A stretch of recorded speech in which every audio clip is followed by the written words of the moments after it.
Kita sering mengira hidup adalah tentang mencari kepastian, tentang menyiapkan semua jawaban sebelum pertanyaan muncul. Kita menyusun rencana-rencana, berharap dunia akan patuh pada garis-garis yang sudah kita tarik di kepala. Tapi dunia tidak begitu. Hidup, pada dasarnya adalah teka-teki yang tidak pernah selesai. Kita tidak dilahirkan untuk diam di balik tembok yang nyaman. Kita dilahirkan untuk berjalan kemanapun arah yang belum kita tahu. Setiap langkah ke dalam wilayah yang tak pasti adalah bentuk keberanian. Kita mengambil risiko bukan karena kita nekat, melainkan karena kita sadar. Disitulah ruang untuk bertumbuh. Disitulah versi diri kita yang belum utuh sedang menunggu untuk ditemukan. Risiko adalah cermin yang memperlihatkan kepada kita apa sebenarnya yang kita bisa lakukan. Dan jika kita bersedia kehilangan sedikit kenyamanan, mereka yang hanya tinggal di dalam kepastian, lama-lama hidup dalam kepalsuan.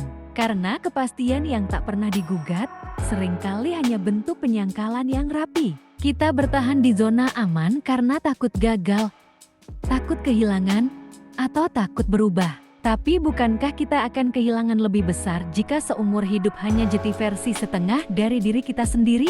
Kemungkinan memang menakutkan. Ia tidak punya petunjuk arah yang pasti, tapi justru karena itulah kita hidup. Kita bergerak bukan untuk tiba, tapi untuk menyusun diri dalam perjalanan.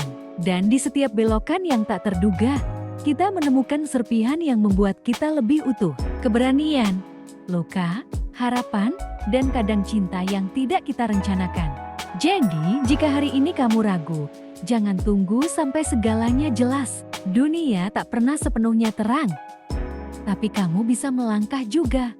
Karena jalan yang sebenarnya bukan yang paling pasti, melainkan yang paling jujur terhadap kerinduan dalam dirimu.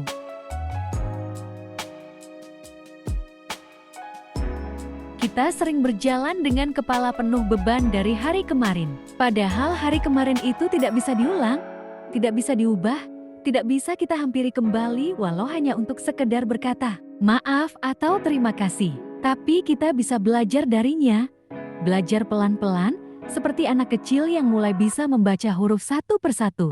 Masa lalu itu guru yang diam, dan hanya murid yang tenang yang bisa mendengarnya dengan baik. Hidup pada akhirnya adalah tentang yang sekarang, yang sedang terjadi, yang terasa di kulit, yang lewat di mata, yang hangat di dada. Banyak orang terlalu sibuk dengan besok atau terlalu tergoda menoleh ke belakang sampai lupa bahwa sekarang ini, detik ini juga penting. Bahkan mungkin justru yang paling penting, karena apapun yang kamu lakukan saat ini akan membentuk besokmu dan menyembuhkan kemarinmu. Dan tentang berharap untuk besok itu seperti menanam pohon. Kamu tidak tahu kapan ia tumbuh besar, tapi kau percaya ia akan tumbuh. Maka jangan berhenti bertanya, sebab bertanya adalah tanda bahwa kita masih hidup, masih ingin tahu, masih penasaran pada dunia. Dunia ini terlalu luas untuk disimpulkan dalam satu jawaban. Maka teruslah bertanya, seperti anak kecil yang belum tahu lelahnya keingintahuan.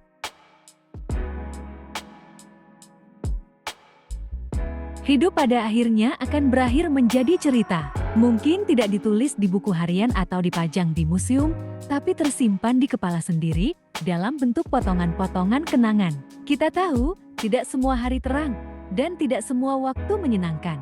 Tapi kalau tiap orang bisa mengisi hidupnya dengan sedikit kejutan, sedikit keberanian untuk melangkah ke tempat yang belum ia tahu, maka mungkin nanti, ketika tua, ia bisa tersenyum sendiri saat mengenang. Orang tidak perlu menjadi tokoh besar atau keliling dunia untuk membuat hidupnya menarik. Kadang, yang membuat hidup pantas dikenang justru hal-hal kecil. Percakapan tak terduga dengan orang asing di warung kopi, perjalanan pulang dengan rute yang berbeda, keputusan nekat yang ternyata menyelamatkan, atau bahkan kegagalan yang belakangan terasa lucu. Semua itu, kalau disimpan baik-baik, bisa jadi hiburan tersendiri saat hari-hari mulai sepi.